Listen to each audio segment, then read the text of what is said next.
ನಮಸ್ತೆ ಕರ್ನಾಡು.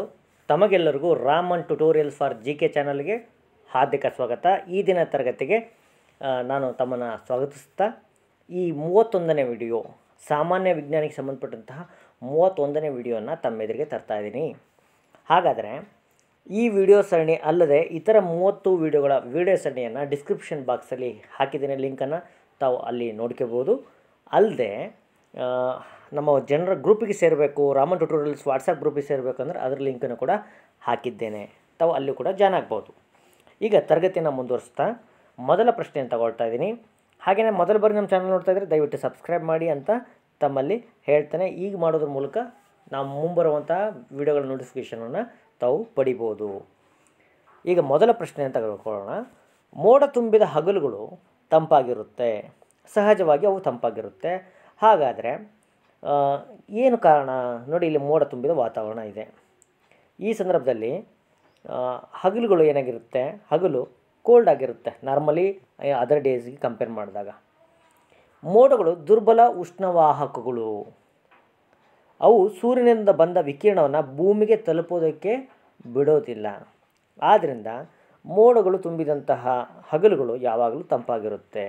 ದುರ್ಬಲ ಉಷ್ಣವಾಹಕಗಳು ಅನ್ನಂದರೆ ಉಷ್ಣವನ್ನು ತಮ್ಮಿಂದ ಹೊರಗಡೆ ಪ್ರಸಾರ ಮಾಡೋದಕ್ಕೆ ಬಿಡೋದಿಲ್ಲ.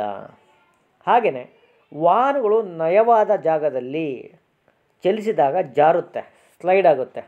ಯಾಕೆ ಅಂದಾಗ ಭಾಳ ಉತ್ತರ ನೋಡ್ಕೋಬೋದು. ನಯವಾದ ಜಾಗದಲ್ಲಿ ಏನಾಗುತ್ತೆ, ಘರ್ಷಣೆ ಕಡಿಮೆ ಇರುತ್ತೆ. ಯಾವುದೇ ವಸ್ತು ಚಲಿಸಿದಾಗ ಅದು ಸ್ವಲ್ಪ ಬ್ರೇಕ್ ಮಾಡಿ ಸ್ಟಾಪ್ ಮಾಡೋದಕ್ಕೆ ಏನಿರಬೇಕು, ಸ್ವಲ್ಪ ಘರ್ಷಣೆ ಅಗತ್ಯ ಇರುತ್ತೆ. ಆದರೆ ನಯವಾದ ಜಾಗದಲ್ಲಿ ಈ ಘರ್ಷಣೆ ಇರೋದಿಲ್ಲ, ಹಾಗಾಗಿ ಅವು ಸ್ಲೈಡ್ ಆಗೋಂಥ ಚಾನ್ಸು ಜಾಸ್ತಿ ಇರುತ್ತೆ. ನೋಡಿ, ಸಾಯ್ತಿರೋ ವ್ಯಕ್ತಿಯ ನಾಡಿ ಮಿಡಿತವನ್ನು ನೋಡ್ತಾರೆ. ಇದು ಕೂಡ ತಮಗೆ ಗೊತ್ತೇ ಇದೆ.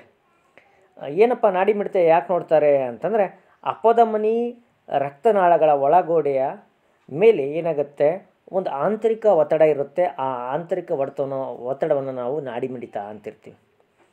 ಒಂದು ಪಕ್ಷ ವ್ಯಕ್ತಿ ಸಾಯ್ತಿರೋ ವ್ಯಕ್ತಿನ ನಾವೇನಾದರೂ ಅದು ಅವನ ಹೇಗಿದೆ, ಅವನ ಉಸಿರಾಟದ ಪ್ರಮಾಣ ಅಥವಾ ಹೃದಯದ ಬಡಿತ ಅಂತ ನೋಡಬೇಕಾದ್ರೆ ಅವನ ನಾಡಿ ಮಿಡಿತವನ್ನು ನೋಡಿದಾಗ ಸುಲಭವಾಗಿ ನಮಗೆ ಗೊತ್ತಾಗುತ್ತೆ ಅಲ್ವರಾ.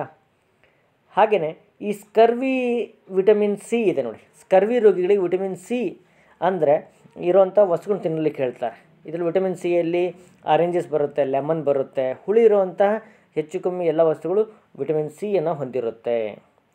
ಹಾಗಾದರೆ ಯಾಕೆ ಹೀಗೆ ಹೇಳ್ತಾರೆ ಅಂತಂದರೆ, ವಿಟಮಿನ್ ಸಿ ಅನ್ನಾಂಗದ ಕೊರತೆಯಿಂದಾಗಿ ಸ್ಕರ್ವಿ ರೋಗ ಬರುತ್ತೆ. ಹಾಗಾಗಿ ಸ್ಕರ್ವಿ ರೋಗವನ್ನು ಬಂದವರಿಗೆ ಏನು ಹೇಳ್ತಾರೆ, ವಿಟಮಿನ್ ಸಿಯನ್ನು ಅನ್ನಾಂಗಯುಕ್ತ ಆಹಾರವನ್ನು ಬಳಸಲು ಸಲಹೆಯನ್ನು ಡಾಕ್ಟ್ರುಗಳು ನೀಡುತ್ತಾರೆ. ಆದರೆ ಗೋಲಿ ತಗೊಳ್ಳೋ ಅವಶ್ಯಕತೆ ಇಲ್ಲ. ನ್ಯಾಚುರಲಿ ಅವೈಲೇಬಲ್ ಇರುವಂತಹ ಈ ಆರೆಂಜಸ್, ಲೆಮನ್ ಇವುಗಳೆಲ್ಲನೂ ತಾವು ಬಳಸ್ಬೋದು. ಚಳಿಗಾಲದಲ್ಲಿ ಎಣ್ಣೆ ಕಾಳುಗಳನ್ನು ಸೇವಿಸಬೇಕು. ಯಾಕೆ ನೋಡಿ, ಚಳಿಗಾಲದಲ್ಲಿ ಏನಾಗುತ್ತೆ, ಮುಖ ಕೈಕಾಲುಗಳೆಲ್ಲ ಒಡೆಯುತ್ತೆ. ಅವುಗಳನ್ನ ತಪ್ಸೋಕ್ಕೋಸ್ಕರ ನಮ್ಮ ಹಿರಿಯರು ಏನು ಮಾಡ್ತಾರೆ, ಅದರಲ್ಲೂ ಕೂಡ ಸಂಕ್ರಾಂತಿ ಸಂದರ್ಭದಲ್ಲಿ ಈ ಎಳ್ಳನ್ನು ಕೊಡ್ತಾರೆ. ಎಳ್ಳನ್ನು ಯಾಕೆ ಕೊಡ್ತಾರೆ ಅಂದರೆ ಕಾರಣ ಒಂದಿದೆ. ನಮ್ಮ ದೇಹದಲ್ಲಿ ಕೊಬ್ಬು ಏನಾಗುತ್ತೆ, ಚಳಿಗಾಲದಲ್ಲಿ ಘನೀಕರಿಸಿ ತಳಭಾಗದಲ್ಲಿ ಪರ್ಯಾಪ್ತ ಆಮ್ಲದ ರೂಪದಲ್ಲಿ ಸಂಗ್ರಹ ಆಗುತ್ತೆ. ಚರ್ಮದ ತಳಭಾಗದಲ್ಲಿ ಏನಾಗುತ್ತೆ, ಅದು ಒಂದು ಘನೀಕರಣಗೊಂಡು ಅದೇನಾಗುತ್ತೆ, ಅಲ್ಲಿ ಪರ್ಯಾಪ್ತ ಆಮ್ಲವಾಗಿ ಬದಲಾಗಿರುತ್ತೆ. ಕೊಬ್ಬಿನ ಕೊರತೆ ನಮ್ಮ ಚರ್ಮಕ್ಕೆ ಆಗ್ತಾ ಇರುತ್ತೆ. ಈ ಕೊಬ್ಬಿನ ಕೊರತೆಯಿಂದ ಚರ್ಮ ಸೀಳ್ಕೊಳ್ಳುತ್ತೆ. ಆದರೆ ಇದನ್ನು ತಡಿಬೋದು ಎಣ್ಣೆ ಕಾಳುಗಳನ್ನು ಸೇವಿಸೋದ್ರ ಮೂಲಕ. ಅಂದರೆ ನಮ್ಮ ದೇಹಕ್ಕೆ ಎಕ್ಸ್ಟರ್ನಲಿ ಆಗಿ ನಾವೇನು ಮಾಡ್ಬೋದು, ಈ ಎಣ್ಣೆ ಅಂಶಗಳನ್ನು ಕೊಡೋದ್ರ ಮೂಲಕ ದೇಹದ ಚರ್ಮಕ್ಕೆ ನಾವು ಭದ್ರತೆಯನ್ನು ಒದಗಿಸ್ಬೋದು. ಹಾಗಾಗಿ ಎಳ್ಳನ್ನು ಕೊಡೋ ಉದ್ದೇಶ ಅದ್ರ ಹಿಂದೆ ಅದೇ ಇರುತ್ತೆ. ಹಾಗೆ ಧ್ರುವ ಪ್ರದೇಶದ ವಾಹನಗಳು ನೋಡಿ, ಧ್ರುವ ಪ್ರದೇಶ ಅಂತಂದರೆ ಆರ್ಕಿಟಿಕ್ ಇರ್ಬೋದು, ಅಂಟಾರ್ಟಿಕಾ ಇರ್ಬೋದು, ಇಂಥ ಪ್ರದೇಶಗಳಲ್ಲಿ, ಹಾಗೆಯೇ ಹಿಮಾಲಯದ ತಪ್ಪಲುಗಳು, ಇಂಥ ಪ್ರದೇಶದಲ್ಲಿ ಏನು ಮಾಡ್ತಾರೆ, ಶೈತ್ಯ ರೋಧಕ ವಸ್ತುಗಳನ್ನು ಬಳಸ್ತಾರೆ. ಇಂಜಿನ್ಗಳಲ್ಲಿ ಒಂದು ಕೆಮಿಕಲ್ ಬಳಸ್ತಾರೆ. ಆ ಕೆಮಿಕಲ್ ಯಾವುದು ಅಂತ ಗೊತ್ತಿದೆಯಾ? ಯಾಕೆ, ಹೇಗೆ, ಈ ಪ್ರಶ್ನೆಯನ್ನು ಹೇಳ್ತೀನಿ ನೋಡಿರಿ. ಕೆಲವೊಮ್ಮೆ ಶೀತ ಹೆಚ್ಚಾಗಿರೋ ದೇಶಗಳಲ್ಲಿ, ಯುರೋಪಿಯನ್ ಕಂಟ್ರೀಸ್ಗಳಲ್ಲಿ ದಿನದ ಉಷ್ಣಾಂಶ 0 ಡಿಗ್ರಿಗಿಂತಲೂ ಕೂಡ ಕಡಿಮೆ ಇರುತ್ತೆ. 0 ಡಿಗ್ರಿ ಸೆಲ್ಸಿಯಸ್ ಇರುತ್ತೆ ಕೆಲವೊಮ್ಮೆ, ಅಥವಾ ಮೈನಸಲ್ಲೂ ಹೋಗ್ಬೋದು. ಅಂಥ ಸಂದರ್ಭದಲ್ಲಿ ವಾಹನಗಳ ಇಂಧನ ಹೆಪ್ಪುಗಟ್ಟಿಬಿಡುತ್ತೆ, ಡೇಂಜರಸ್ ಇದು. ಹಾಗಾಗಿ ಅದನ್ನು ತಡೆಯೋಕ್ಕೋಸ್ಕರ ಏನು ಮಾಡ್ತಾರೆ, ಈ ಎಂಜಿನ್ಗಳಲ್ಲಿ ಶೀತ ನಿರೋಧಕ, ಶೈತ್ಯರೋಧಿ ಇಥಿಲಿನ್ ಗ್ಲೈಕಾಲ್ ಅನ್ನುವಂಥ ಒಂದು ಅಂಶವನ್ನು, ಕೆಮಿಕಲನ್ನು ಬಳಸ್ತಾರೆ. ಯಾವ ಅಂಶವನ್ನು? ಇಥಿಲಿನ್ ಗ್ಲೈಕಾಲನ್ನು ಬಳಸ್ತಾರೆ. ಈ ಮೂಲಕ ಇಂಜಿನಲ್ಲಿರುವಂತಹ ಏನು ಡೀಸೆಲ್ ಅಥವಾ ಪೆಟ್ರೋಲ್ ಇರುತ್ತೋ ಅದು ಘನೀಕರಣ ಆಗಲಾರ್ದಂಗೆ, ಮಂಜುಗಡ್ಡೆ ಆಗಲಾರ್ದಂಗೆ, ಹೆಪ್ಪುಗಟ್ಟಲಾರ್ದಂಗೆ ತಡೆಯುತ್ತೆ ಇಥಿಲಿನ್ ಗ್ಲೈಕಾಲ್. ಮುಂದಿನ ಪ್ರಶ್ನೆ ಹೋಗೋಣ. ನದಿಯಲ್ಲಿ ಈಜೋದಕ್ಕಿಂತ ಸಮುದ್ರದಲ್ಲಿ ಈಜುವುದು ಸುಲಭ, ಯಾಕೆ ಅಂದರೆ ಇಲ್ಲಿ ಪ್ರಶ್ನೆ ಸುಲಭ ಆಗಿದೆ ನೋಡಿ. ವ್ಯಕ್ತಿ ಸಮುದ್ರದಲ್ಲಿ ಸುಲಭವಾಗಿ ಈಜಬಲ್ಲ. ತಾವು ಹೇಳ್ಬೋದು ಇಲ್ಲ ಹಾಗೇನಿಲ್ಲ ಸರ್, ಸಮುದ್ರಗಳಲ್ಲಿ ಅಲೆಗಳು ಹೆಚ್ಚಾಗಿರುತ್ತೆ, ನದಿಯಲ್ಲಿ ಅಲೆಗಳು ಇರೋದಿಲ್ಲ. No, that may be not be the reason. ಸಮುದ್ರದಲ್ಲಿ ನೀರು ಹೆಚ್ಚು ಸಾಂದ್ರತೆಯನ್ನು ಹೊಂದಿರುತ್ತೆ, ಹೈ ಡೆನ್ಸಿಟಿ ಇರುತ್ತೆ in comparison with river water, ನದಿ ನೀರಿಗಿಂತಲೂ. ಹಾಗಾಗಿ ಹೆಚ್ಚಿನ ಉತ್ಪವನತೆ ಅದು ಅವನಿಗೆ ಒದಗಿಸುತ್ತೆ, ಆ ಮೂಲಕ ಈಜಾಡಲು ಸಹಾಯ ಆಗುತ್ತೆ. ಮುಂದಿನ ಪ್ರಶ್ನೆ ಹೋಗೋಣ. ಯಾರು ವೇಗವಾಗಿ ಈಜ್ಬೋದು? ದಪ್ಪ ಇರೋನೋ ಅಥವಾ ತೆಳು ಇರೋನೋ? ತಮಗೆ ಅನಿಸ್ಬೋದು ನಾವು ನಾರ್ಮಲಿ ಅಂದ್ಕೊಳ್ತೀವಿ ತೆಳುಗಿರೋ ವ್ಯಕ್ತಿ ಏನು ಮಾಡ್ತಾನೆ, ನೀರಲ್ಲಿ ಚೆನ್ನಾಗಿ ಈಜಾಡ್ತಾನೆ, ಅದರಲ್ಲಿ ಏನು ದೊಡ್ಡದಿದೆ, ದಪ್ಪ ಇರೋನಿಗೆ ಆಗಲ್ಲ ಅಂತ ಜನ ಜರಿತಾರೆ. ಹಾಗಲ್ಲ, ದಪ್ಪ ಇರೋ ವ್ಯಕ್ತಿ ಅವನೇನು ಮಾಡ್ತಾನೆ, ನೀರಲ್ಲಿ ಅವನ ದೇಹ ಏನು ಮಾಡುತ್ತೆ, ಹೆಚ್ಚು ನೀರನ್ನು ವಿಸ್ಥಾಪನೆಗೊಳಿಸುತ್ತೆ. ಅವನು ನೀರಲ್ಲಿ ಧುಮುಕಿದಾಗ ಅಥವಾ ನೀರಲ್ಲಿದ್ದಾಗ ಏನಾಗುತ್ತೆ, ನೀರಲ್ಲಿ ಈಜಾಡುವಾಗ ನೀರು ಅವನ ತೂಕದಿಂದ ಆ ಕಡೆ ಈ ಕಡೆ ವಿಸ್ಥಾಪನೆ ಆಗುತ್ತೆ. ಇದರಿಂದ ಏನಾಗುತ್ತೆ, ಅವನು ಸುಲಭವಾಗಿ ಈಜ್ಬೋದು. ತೆಳು ಇರೋ ವ್ಯಕ್ತಿಗೆ ಏನಾಗುತ್ತೆ, ಆ ವಿಸ್ಥಾಪನೆ ಕ್ರಿಯೆಯಲ್ಲಿ ಅವನಿಗೆ ಹೆಲ್ಪ್ ಆಗಲ್ಲ, ಆ ವಿಸ್ಥಾಪನೆ ಅನ್ನೋವಂಥ ಒಂದು ವಿಚಾರ. ಹಾಗಾಗಿ ಅವನಿಗೆ ಕಷ್ಟ ಆಗುತ್ತೆ, ಹೆಚ್ಚು ಸ್ಟ್ರೈನ್ಫುಲ್ ಆಗುತ್ತೆ ಅವನಿಗೆ. ಮನಸ್ಸು ಮಾಡಿದರೆ ಈ ದಪ್ಪ ಇರೋ ಮನುಷ್ಯ ಬೇಗ ಈಜನ್ನು ಕಲಿಬೋದು, ತೆಳು ಇರೋಕ್ಕೆ ಮನಸ್ಸಿಗಿಂತಲೂ ಕೂಡ ಅಂತ ಹೇಳ್ಬೋದು. ಈ ಪ್ರಶ್ನೆ ಇತ್ತೀಚೆಗೆ ಒಂದು ಎಕ್ಸಾಮ್ ಆಗಿತ್ತು, ಆ ಎಕ್ಸಾಮಲ್ಲಿ ಬಂದಿತ್ತು. ಅಲ್ಲೂ ಕೂಡ ಇದು ಕ್ಲಿಯರ್ ಆಗಲೇ ಇಲ್ಲ. ಏನು ಕ್ಲಿಯರ್ ಆಗಲಿಲ್ಲ ಅಂತಂದರೆ, ಕೀ ಆನ್ಸರ್ಸಲ್ಲಿ KPSCದೇ ಅದು ಯಾವುದೋ ಎಕ್ಸಾಮ್ ಇತ್ತು, ಅದರಲ್ಲಿ ಈ ಪ್ರಶ್ನೆ ಕೇಳಿದ್ದ. ಆ ಪ್ರಶ್ನೆ ಸಂಪೂರ್ಣವಾಗಿ ಉತ್ತರ ಕಂಡ್ಕೊಳ್ಳೋದಕ್ಕೆ ಅವ್ರಿಗೆ ಆಗಲಿಲ್ಲ. ಆನಂತರ ನಮಗೆ ಹೀಗೆ ಒಬ್ಬರು ಸಂಪರ್ಕಿಸಿದಾಗ ಗೊತ್ತಾಯಿತು. ಇದು 37ನೇ ಪ್ರಶ್ನೆ ತಗೊಳ್ಳೋಣ. ಗುಡುಗಿಗಿಂತ ಮುಂಚೆ ಮಿಂಚು ಏಕೆ ಕಾಣಿಸಿಕೊಳ್ಳುತ್ತದೆ? ಅಲ್ಲಿ ಪ್ರಶ್ನೆ ಆಗಿತ್ತು, ಗುಡುಗು ಮೊದಲು ಅಥವಾ ಮಿಂಚು ಮೊದಲು ಅನ್ನುವಂಥ ಪ್ರಶ್ನೆ ಇತ್ತು. ಹಾಗಾದರೆ ಇಲ್ಲಿ ನೋಡೋಣ. ನೋಡಿ, ನಿಮಗೆ ಮಿಂಚು ಕಾಣ್ತಾ ಇದೆ, ಬ್ಯೂಟಿಫುಲ್ ಇದೆ, ಇಟ್ಸ್ ವೆರಿ ವೆರಿ ಬ್ಯೂಟಿಫುಲ್. ಹಾಗೆ ಬ್ಯೂಟಿಫುಲ್ ಪಿಕ್ಚರ್ಗಳನ್ನು ತರ್ತಾ ಇದ್ದೀನಿ, ಎಂಟರ್ಟೈನಿಂಗ್ ಆಗಿರಲಿ ಅನ್ನೋಕ್ಕೋಸ್ಕರ. ಬೆಳಕಿನ ವೇಗ ಶಬ್ದದ ವೇಗಕ್ಕಿಂತಲೂ ಹೆಚ್ಚು. ಹಾಗಾಗಿ ಗುಡುಗುಗಳು ಎರಡೂ ಕೂಡ ಒಮ್ಮೆಲೆ ಸಂಭವಿಸಿದರೂ ಕೂಡ ಮಿಂಚು ನಮಗೆ ಮೊದಲು ಕಾಣಿಸುತ್ತೆ, ಆನಂತರ ಗುಡುಗು ಬಂದು ಕೇಳಿಸುತ್ತೆ. ಇದಕ್ಕೆ ಕಾರಣ ಅಂದರೆ ಬೆಳಕಿನ ವೇಗ ಶಬ್ದದ ವೇಗಕ್ಕಿಂತಲೂ ಹೆಚ್ಚಾಗಿರುತ್ತೆ.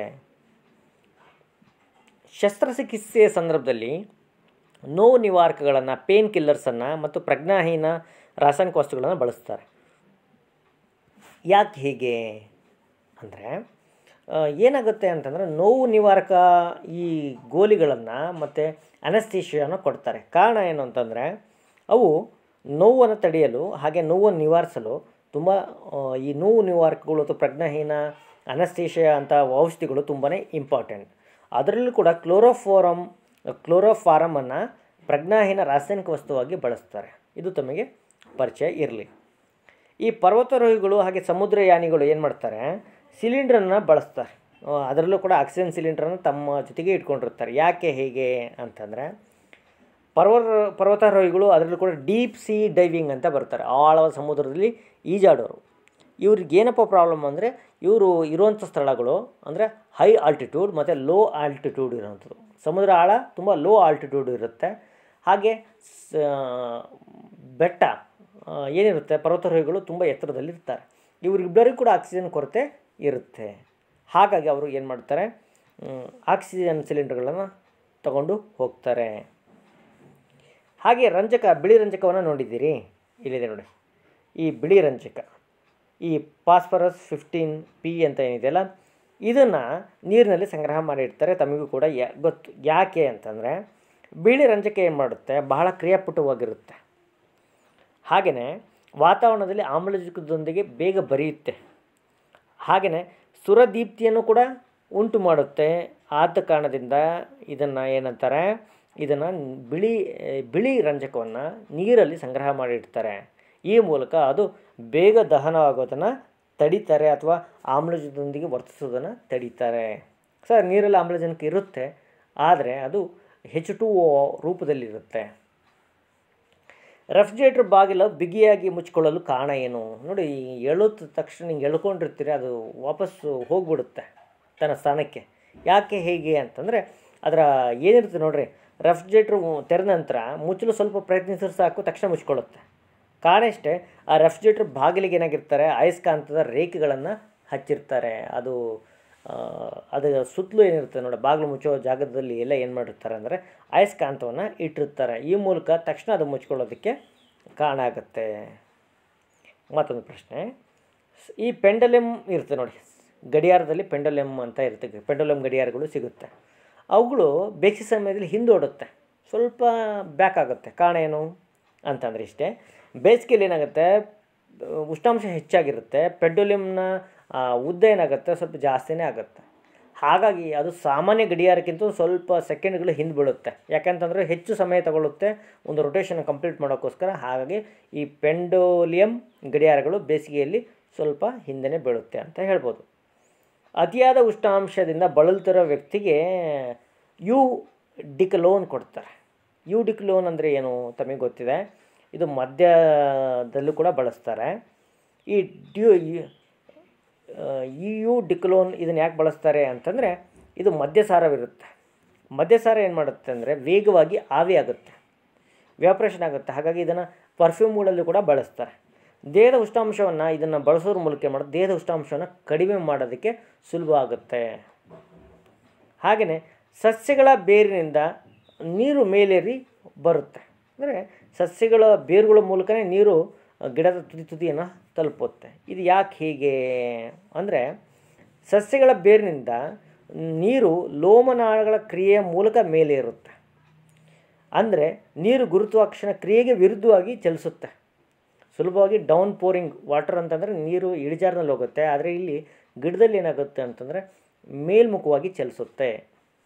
ಅದಕ್ಕೆ ಕಾರಣ ಅಂದರೆ ಲೋಮನಾಳಗಳ ಕ್ರಿಯೆ ಅಂತ ಹೇಳ್ಬೋದು. ಮೇದೋಜೀರಕ ಗ್ರಂಥಿಯನ್ನು ಮಿಶ್ರ ಗ್ರಂಥಿ ಅಂತ ಕರೀತಾರೆ. ಕಾರಣ ಏನು ಅಂದರೆ, ಮೇದೋಜೀರಕ ಗ್ರಂಥಿಯಲ್ಲಿ ನಾಳಗ್ರಂಥಿ ಮತ್ತು ನಿರ್ನಾಳ ಗ್ರಂಥಿ ಈ ಎರಡೂ ಅಂಶಗಳು ಇರುತ್ತೆ. ಎರಡೂ ಇರೋದ್ರಿಂದ ಇದನ್ನು ಮಿಶ್ರ ಗ್ರಂಥಿ ಅಂತಾರೆ. ನಾಳ ಗ್ರಂಥಿ ಇರುತ್ತೆ ಮತ್ತು ನಿರ್ನಾಳ ಗ್ರಂಥಿ ಇರುತ್ತೆ. ನೀರು ಸಾಮಾನ್ಯ ಉಷ್ಣತೆಯಲ್ಲಿ ದ್ರವ ರೂಪದಲ್ಲಿರುತ್ತೆ, ಅಂದರೆ ನಾರ್ಮಲ್ ಟೆಂಪ್ರೇಚರಲ್ಲಿ ದ್ರವ ರೂಪದಲ್ಲಿರುತ್ತೆ. ಅದಕ್ಕೆ ಕಾರಣನೂ ಕೂಡ ಸುಲಭ. ಕಾರಣ ಏನು ಅಂತಂದರೆ, ನೀರು ಒಂದು ಸಂಯುಕ್ತ ವಸ್ತು, ಈಗಾಗಲೇ ಹೇಳಿದಂಗೆ H2O ಅಂತಾರೆ. ಎರಡು ಜಲಜನಕದ ಮತ್ತು ಒಂದು ಆಮ್ಲಜನಕದ ದಿಂದ ಅದು ನಿರ್ಮಿತ ಆಗಿರುತ್ತೆ. ಹಾಗೆಯೇ ಸಹವೇಲೆನ್ಸಿ ಕೂಡ ಸಂಯುಕ್ತವಾಗಿರುತ್ತೆ ಮತ್ತು ಧ್ರುವೀಯ ಗುಣವನ್ನು ಹೊಂದಿರುತ್ತೆ. ಹಾಗಾಗಿ ಸಾಮಾನ್ಯ ಉಷ್ಣತೆಯಲ್ಲಿ ದ್ರವ ಏನಾಗುತ್ತೆ, ವಾಟರ್ ದ್ರವ ರೂಪದಲ್ಲೇ ಇರುತ್ತೆ. ಹಾಗೆಯೇ ಬೆಂಕಿ ಪಟ್ಟಣದಲ್ಲಿ ಕೆಂಪು ರಂಜಕವನ್ನು ಬಳಸ್ತಾರೆ. ಕಾರಣ ಏನು, ಬಿಳಿ ರಂಜಕವನ್ನು ನೀರಲ್ಲಿ ಶೇಖರಣೆ ಮಾಡಿರ್ತಾರೆ, ಆದರೆ ಕೆಂಪು ರಂಜಕವನ್ನು ಪೆಟ್ಟಿಗೆಯಲ್ಲಿ ಇಡ್ತಾರೆ. ಯಾಕೆ ಹೀಗೆ ಅಂತಂದರೆ, ಕೆಂಪು ರಂಜಕ ಬಿಳಿ ರಂಜಕಕ್ಕಿಂತಲೂ ಹೆಚ್ಚು ಸ್ಟೇಬಲ್, ಸ್ಥಿರವಾಗಿರುತ್ತೆ. ಅಷ್ಟು ಬೇಗನೆ ಅದು ಗಾಳಿಯೊಂದಿಗೆ ವರ್ತಿಸೋದಿಲ್ಲ. ಹಾಗೆ ಬೆಂಕಿ ಪಟ್ಟಣದಲ್ಲಿ ಅದನ್ನು ಬಳಸ್ತಾರೆ. ತಾವು ಜೇನುನೊಣದಿಂದ ಕಚ್ಚಿಕೊಳ್ಳಿದ್ದೀರಿ, ತುಂಬ ನೋವಾಗುತ್ತೆ, ಉರಿಯುತ್ತೆ. ಕಾರಣ ಏನು, ಆ ಜೇನುನೊಣ ಬಿಡುವಂಥ ಮುಳ್ಳಲ್ಲಿ ಯಾವ ಅಂಶ ಇರುತ್ತೆ, ಅದನ್ನು ಹೇಗೆ ಉಪಚರಿಸ್ಕೋಬೋದು ಅಂದರೆ, ಜೇನುನೊಣ ಕಚ್ಚಿದಾಗ ಏನಾಗುತ್ತೆ, ಅಪಿಟಾಕ್ಸಿನ್ ಅನ್ನೋವಂಥ ಒಂದು ವಿಷ ಇರುತ್ತಲ್ಲ, ಯಾವ ವಿಷ, ಅಪಿಟಾಕ್ಸಿನ್ ಅನ್ನೋಂಥ ವಿಷ ಏನು ಮಾಡುತ್ತೆ, ಅದು ದೇಹವನ್ನು ಒಳ ಹೊಕ್ಕುತ್ತೆ. ಇದರಿಂದ ಏನಾಗುತ್ತೆ, ನೋವು, ಕೆರೆತ, ಊತ ಇದೆಲ್ಲ ಕಂಡು ಬರುತ್ತೆ. ನೋವನ್ನು ಶಮನ ಮಾಡಬೇಕು ಅಂದರೆ ಬೇಕಿಂಗ್ ಸೋಡಾವನ್ನು ಬಳಸಬೇಕು. ಈ ಮೂಲಕ ಆ ಜೇನುನೊಣ ಕಚ್ಚಿರೋ ಭಾಗಕ್ಕೆ ಬೇಕಿಂಗ್ ಸೋಡಾ ಸವರೋದ್ರ ಮೂಲಕ ನಾವು ನೋವನ್ನು ಕಡಿಮೆ ಮಾಡ್ಕೋಬೋದು. ಹಾಗೆಯೇ ಇತ್ತೀಚೆಗೆ ಜೇನಲ್ಲಿರುವಂಥ ವಿಷವಸ್ತುವನ್ನು, ಅಪಿಟಾಕ್ಸಿನನ್ನು ಈ ಸಂಧಿವಾತ ಮತ್ತು ಮಂಡಿ ಸಂಧಿವಾತ ಇರೋ ರೋಗಗಳಲ್ಲಿ ಬಳಸ್ತಾರೆ, ಉಪಚಾರಕ್ಕಾಗಿ ಅದನ್ನು ಬಳಸ್ತಾ ಇದ್ದಾರೆ.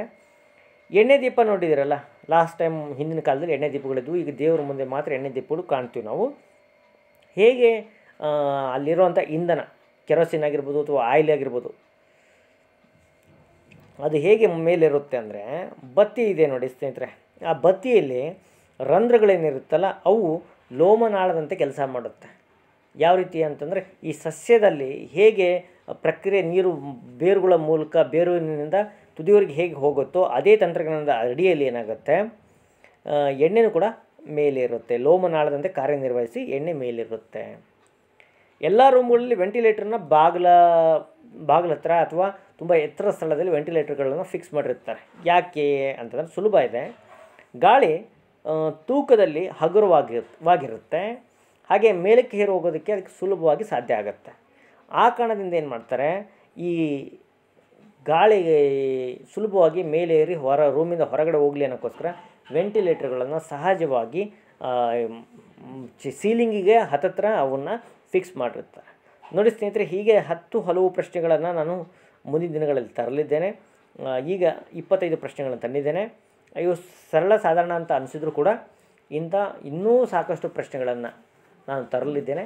ಹಾಗಾಗಿ ಅವುಗಳನ್ನು ನೋಡಬೇಕು ಅಂದರೆ ತಾವು ಈ ವಿಡಿಯೋನ ಹೆಚ್ಚಾಗಿ ನಿಮ್ಮ ಸ್ನೇಹಿತರಿಗೆ ಶೇರ್ ಮಾಡಿ, ಹಾಗೆಯೇ ಒಂದು ಲೈಕ್ ಕೂಡ ಕೊಡಿ. ಈ ಮೂಲಕ ಹೆಚ್ಚು ಪ್ರೋತ್ಸಾಹ ಸಿಕ್ಕಾಗ ನಾನು ಹೆಚ್ಚಿನ ವೀಡಿಯೋಗಳನ್ನು ಆಚರಣಾಗಿ ವೀಡಿಯೋಗಳನ್ನು ಮಾಡ್ತಾ ಹೋಗ್ತೀನಿ. ಹೀಗೆ ಹೇಳ್ತಾ ಇವತ್ತಿನ ತರಗತಿಯನ್ನು ಮುಗಿಸ್ತೀನಿ. Thank you for watching. Bye bye.